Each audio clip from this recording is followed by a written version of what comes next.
মই দপদপাই মোদীক ক'লোহেঁতেন যে উত্তৰ পূৰ্বাঞ্চলত ভৰি নিদিবা। উত্তৰ পূৰ্বাঞ্চলৰ মুখৰ ভাষা এতিয়ালৈকে ফুটি উঠা নাই। উত্তৰ পূৰ্বাঞ্চলত তেনেকুৱা এজন MP এতিয়ালৈকে জন্ম হোৱা নাই। বড়োলেণ্ডৰ ক্ষেত্ৰত আমি ক'ব বিচাৰিছোঁ যে নতুন চেঞ্চাছ যদি হয় বড়োলেণ্ডত এপ্ৰক্সিমেটলি 40 লাখ পপুলেশ্যন হৈ যাব।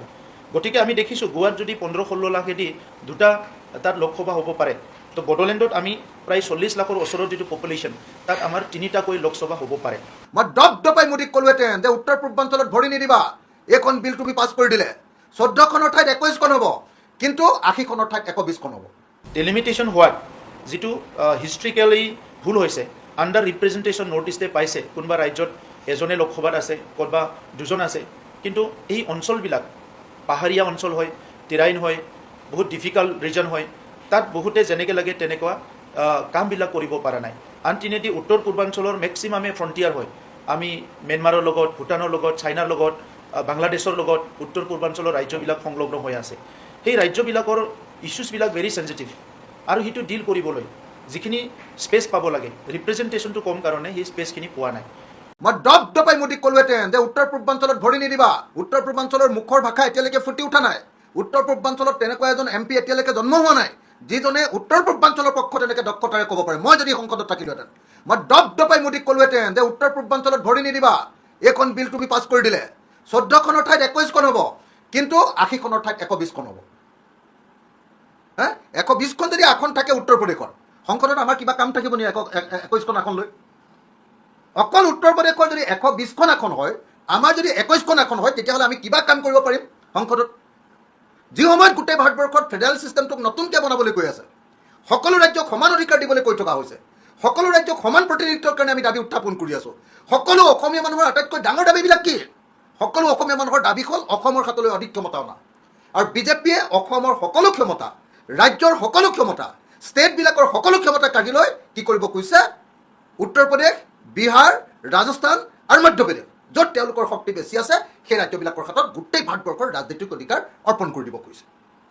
সেইকাৰণে কালি মই ভাবোঁ যে কালি প্ৰথমবাৰৰ কাৰণে ভাৰতৰ ইতিহাসত এই সময়খিনিত মোদীৰ হিটলাৰী যুগত প্ৰথমবাৰৰ কাৰণে সকলো বিৰোধী দল একলগ হৈছে, আৰু বিৰোধী দল একলগ হৈ কালি ভাৰতবৰ্ষক বিৰোধী দলসমূহে বচালে।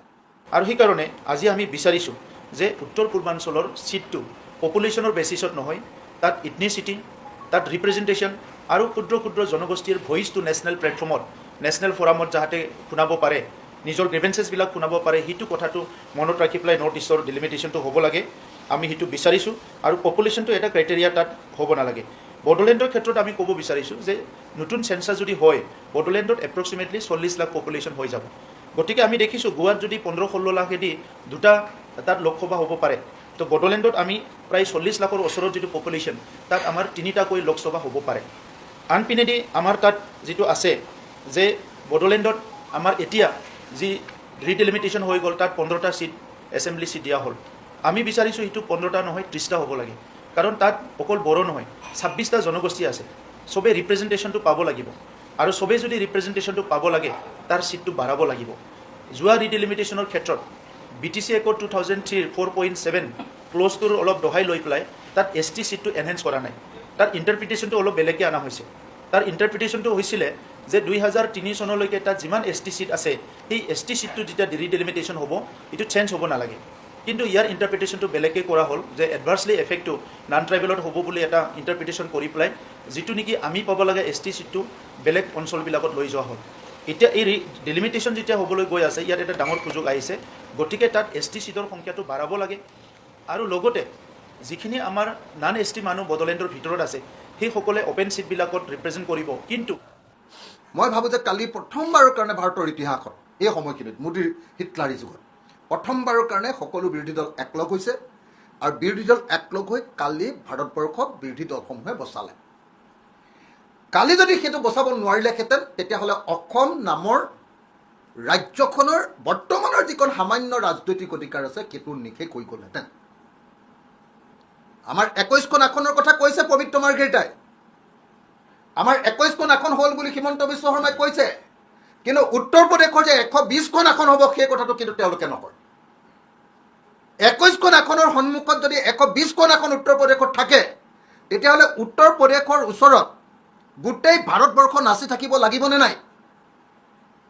আৰু মাত্ৰ 21খন আসন লৈ 815খন আসনৰ ভিতৰত 21 815খন আসন আপোনালোকে মনত ৰাখক দেই 815খন আসনৰ ভিতৰত যদি অসমৰ 21খন আসন হয় তেতিয়াহ'লে তাৰ কিবা কাম থাকিব নেকি আপোনালোকে নিজে কওক গতিকে কালিৰ বিলখন আছিলে সম্পূৰ্ণৰূপে আমাৰ যিটো যুক্তৰাষ্ট্ৰীয় ব্যৱস্থা ফেডাৰেল ছিষ্টেম আমাৰ যিটো ফেডাৰেল ব্যৱস্থা সেই ব্যৱস্থাৰ বিৰুদ্ধে এটা ডাঙৰ ষড়যন্ত্ৰ আছিলে আমাৰ সৰু ৰাজ্যবিলাকৰ বিৰুদ্ধে একদম খতম কৰি দিয়াৰ বিজেপিৰ আৰু RSSৰ প্লেন আছিলে চিৰদিনৰ কাৰণে যাতে বিজেপিয়ে ভাৰতবৰ্ষৰ ৰাজনীতি দখল কৰি থাকিব পাৰে কোনোদিন যাতে গণতান্ত্ৰিকভাৱে অন্য কোনেও জিকিব নোৱাৰে উত্তৰ ভাৰতৰ উত্তৰ প্ৰদেশ বিহাৰ ৰাজস্থান আৰু মধ্যপ্ৰদেশে যাতে গোটেই ভাৰতবৰ্ষ দখল কৰিব পাৰে তাৰ কাৰণে কৰা কালিৰ এই ষড়যন্ত্ৰ সমগ্ৰ বিৰোধী দলবিলাকে যে উফৰাই দিলে তাৰ কাৰণে মই সকলো বিৰোধী দলক মোৰ তৰফৰ পৰা ৰাইজৰ দলৰ তৰফৰ পৰা ৰাইজৰ দলৰ সভাপতি হিচাপে মই তেওঁলোকক ধন্যবাদ জনাইছোঁ তেওঁলোকক হাতযোৰ কৰি ধন্যবাদ জনাইছোঁ অসমখন ৰক্ষা কৰাৰ কাৰণে ভাৰতখন ৰক্ষা কৰাৰ কাৰণে